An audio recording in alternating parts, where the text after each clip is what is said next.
بسم اللہ الرحمن الرحیم۔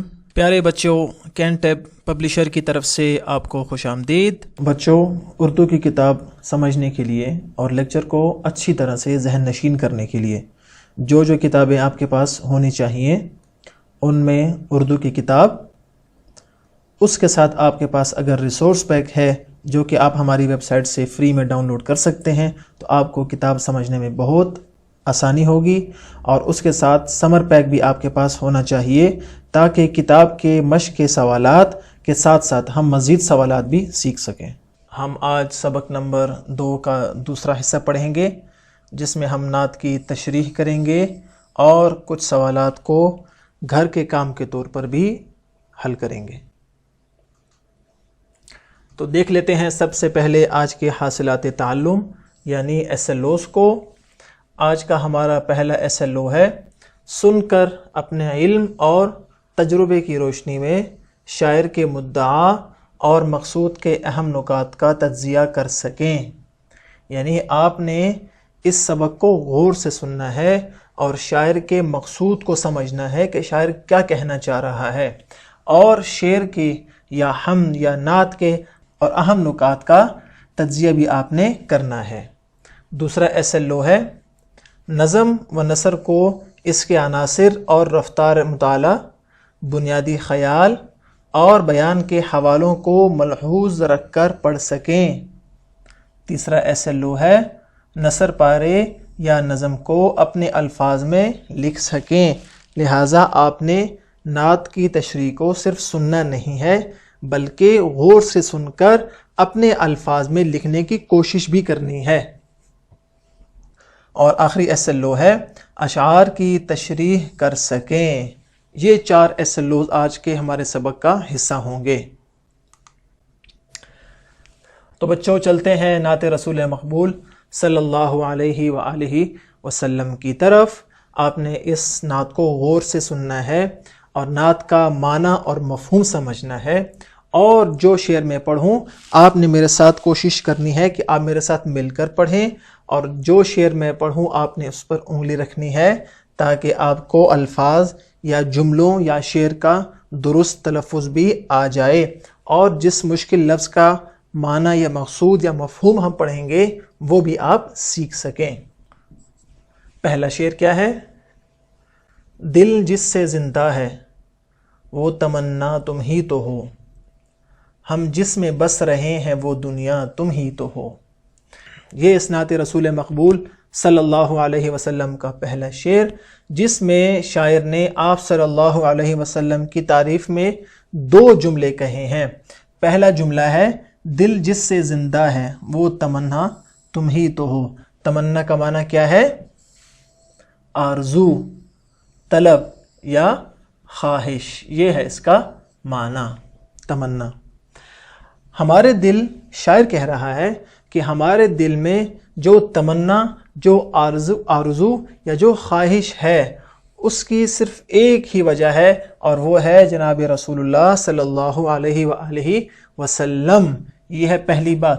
اور دوسری بات جو شاعر نے کہی ہے وہ ہے ہم جس میں بس رہے ہیں وہ دنیا تم ہی تو ہو۔ بس رہے ہیں اس کا مطلب ہے آباد ہونا یا سمانا۔ تو ہم جس دنیا میں رہ رہے ہیں اس دنیا کا مقصود وہ کون ہے؟ جناب رسول اللہ صلی اللہ علیہ وآلہ وسلم۔ تو پہلے شعر میں شاعر نے ان 2 باتوں کا ذکر کیا ہے، اور آپ صلی اللہ علیہ وسلم کو بطور مثال یا بطور تشبیہ ایک دنیا سے تشبیہ دی ہے کہ ہم جس میں بس رہے ہیں یا رسول اللہ وہ دنیا آپ ہی ہیں۔ دوسرا شعر کیا ہے؟ پھوٹا جو سینہ شب تارے الست سے، اس نور اولی کا اجالا تم ہی تو ہو۔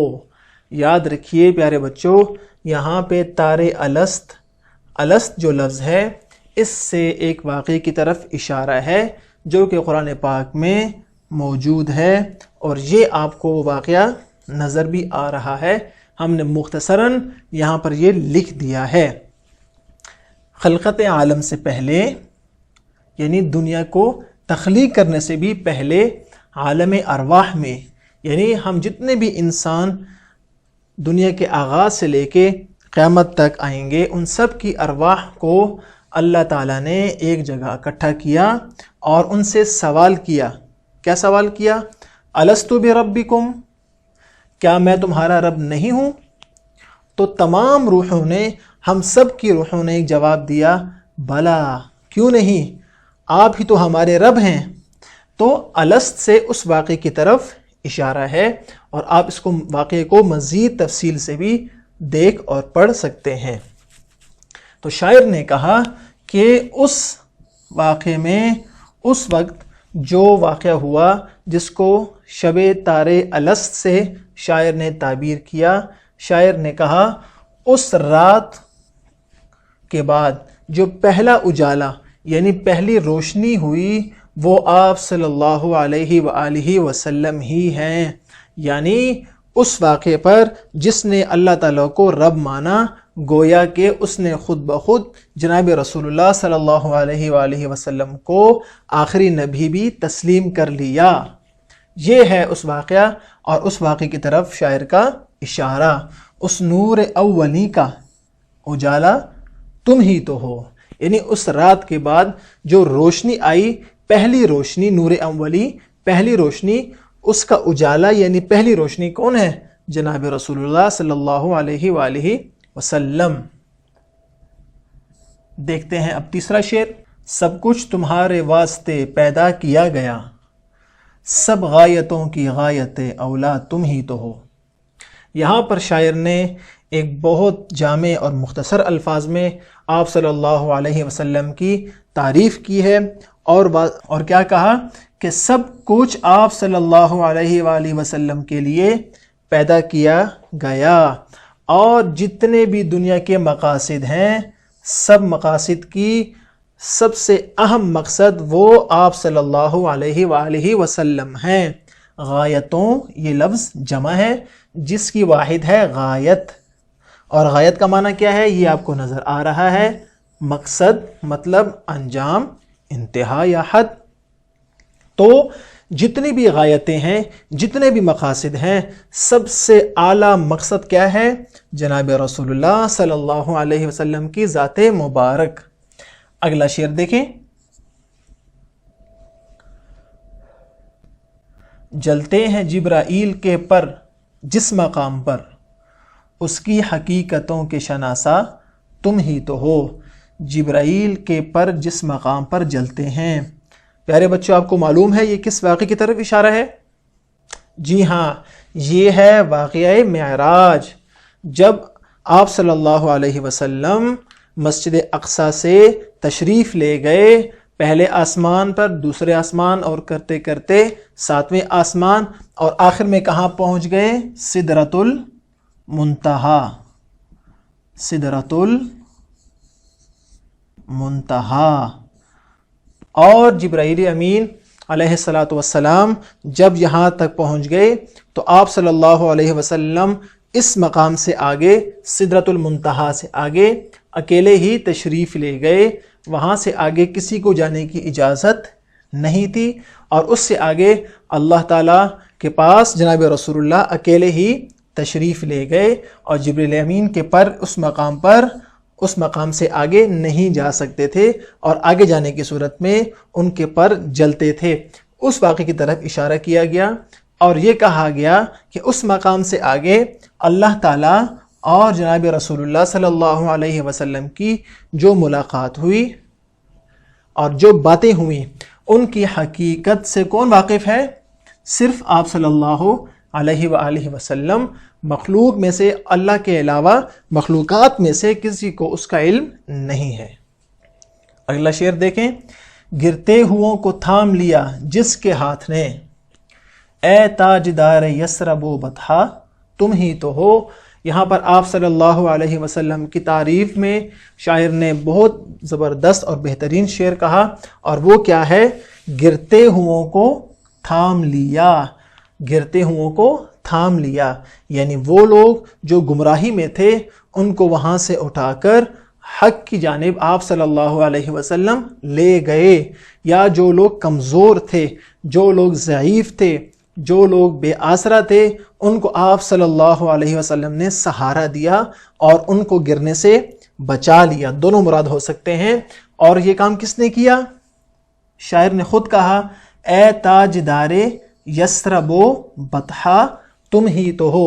یثرب اس سے مراد ہے مدینۃ المنورہ اور بطحا اس سے مراد ہے مکہ. اور تاجدار کہتے ہیں بادشاہ، شہنشاہ یا مالک کو. اے تاجدار یثرب و بطحا تم ہی تو ہو، یعنی گرتے ہوں کو تھاما کس نے؟ آپ صلی اللہ علیہ وسلم نے، جو کہ مدینہ کے بھی اور مکہ کے بھی کیا ہیں؟ مالک ہیں، بادشاہ ہیں اور حکمران ہیں. آپ صلی اللہ علیہ وسلم نے مدینہ سے آغاز کیا اور پھر 8 ہجری میں مکہ فتح کر کے اس کے بھی آپ صلی اللہ علیہ وسلم نے اسلامی حکومت اور ریاست میں داخل کر دیا. اور آخری شعر میں شاعر نے آپ صلی اللہ علیہ وسلم کی تعریف میں کہا دنیا میں رحمت دو جہاں اور کون ہے، جس کی نہیں نظیر وہ تنہا تم ہی تو ہو صلی اللہ علیہ وسلم. یعنی شاعر نے کہا کہ دنیا میں رحمت دو جہاں یعنی رحمت للعالمین اور کون ہے آپ صلی اللہ علیہ وسلم کے علاوہ؟ یقیناً اور کوئی نہیں ہے. اور قرآن پاک میں بھی کہا وَمَا أَرْسَلْنَاكَ إِلَّا رَحْمَةً لِلْعَالَمِينَ. تو اسی آیت کی طرف اشارہ ہے اس جملے میں. اور آگے شاعر نے کہا جس کی نہیں نظیر، نظیر کا مطلب ہے مثال، یعنی آپ صلی اللہ علیہ وسلم کی کوئی مثال موجود نہیں، وہ تنہا تم ہی تو ہو. آپ صلی اللہ علیہ وسلم وہ اکیلے نبی ہیں، وہ اکیلے انسان ہیں جن کو اللہ تعالیٰ نے یہ صفت عطا کی رحمت للعالمین والی. تو یہ ہے نعت رسول مقبول صلی اللہ علیہ وسلم، اس کے مشکل الفاظ کے معنی، ان میں موجود واقعات کی طرف اشارہ اور اس کی تشریح. اب ہم دیکھتے ہیں کہ اس نعت میں کوئی مشکل الفاظ اگر موجود تھے تو ان کے معنی کیا ہیں. پہلا لفظ ہے تمنا، جس کے معنی ہے خواہش یا آرزو. دوسرا ہے اولا، برتر، اس کا معنی. شناسا کا مطلب ہے واقف. تاجدار اس کا مطلب ہے بادشاہ. یثرب اس کا معنی ہے مدینے کا پرانا نام ہے. اور شب اس کا معنی ہے رات. اب آپ کو گھر کا کام دیں گے تاکہ آپ گھر میں بھی سبق کو ذہن میں رکھ کر ان سوالات کو حل کر سکیں. پہلا سوال کیا ہے؟ مندرجہ ذیل الفاظ کے معنی لغت سے تلاش کر کے لکھیں اور جملوں میں استعمال کریں. ان میں سے اکثر الفاظ کے معنی ہم پڑھ چکے ہیں اور آپ کو بتا چکے ہیں، لیکن آپ نے ان الفاظ کے معنی لغت میں تلاش کرنے ہیں. کسی بھی اردو ڈکشنری میں آپ اس کو آسانی سے تلاش کر سکتے ہیں اور ان کے معنی آپ نے لکھنے ہیں. اور صرف معنی ہی نہیں لکھنے بلکہ ان الفاظ کو جملوں میں استعمال بھی کرنا ہے. اگلا سوال کیا ہے؟ مندرجہ ذیل الفاظ کا تلفظ اعراب کی مدد سے واضح کریں. یہ ہے اولا، اولین، تمنا، یثرب، نذیر، تنہا اور شناسا. دیکھیں میں نے یہ تمام الفاظ آپ کے سامنے پڑھ لیے، اس سے آپ کو ان کے تلفظ میں ضرور مدد ہوگی. اور اگلا سوال ہے نعت کا مرکزی خیال تحریر کریں، جو کہ 2 یا 3 سطور میں آپ نے تحریر کرنا ہے. تو آپ پہلے نعت کو خود پڑھیں اور جو چیز آپ کو سمجھ میں آ رہی ہے وہ آپ نے اپنی کاپی میں 2 یا 3 سطور میں تحریر کرنی ہے، اور یہ آپ کے گھر کا کام ہے. اور اب چلتے ہیں آپ کے سمر پیک کی طرف. سمر پیک میں ایک سرگرمی آپ کو دی گئی ہے جو کہ بہت اچھی اور عمدہ ہے. وہ کیا ہے کہ ذیل میں مولانا ظفر علی خان کی ایک نعت دی گئی ہے. یہ آپ کو نظر آ رہی ہے، یہ نعت کیا کچھ اشعار ہیں. آپ نے کیا کرنا ہے، اسے مناسب رفتار اور ترنم سے پڑھیں، اور پڑھنے کے بعد شاعر کے مدعا کو سمجھتے ہوئے اپنے الفاظ میں لکھیں۔ تو آپ نے ان اشعار کو ترنم سے پڑھنا ہے اور پھر ان کو سمجھنا ہے کہ شاعر کا مدعا کیا ہے، اس کا مقصود کیا ہے، اور اس مدعا اور مقصود کو یا مفہوم کو آپ نے ان سطور میں اپنے الفاظ میں تحریر کر دینا ہے۔ تو بچوں، یہ تھا ہمارا آج کا سبق جس میں ہم نے نعت پڑھی، نعت کی تشریح کی اور آپ کو گھر کا کام بھی دیا۔ آپ نے کتاب سے بھی مدد لی اور ہم نے سمر پیک سے بھی مدد لی۔ انشاءاللہ اگلی کلاس میں پھر ملاقات ہوگی۔ اللہ حافظ۔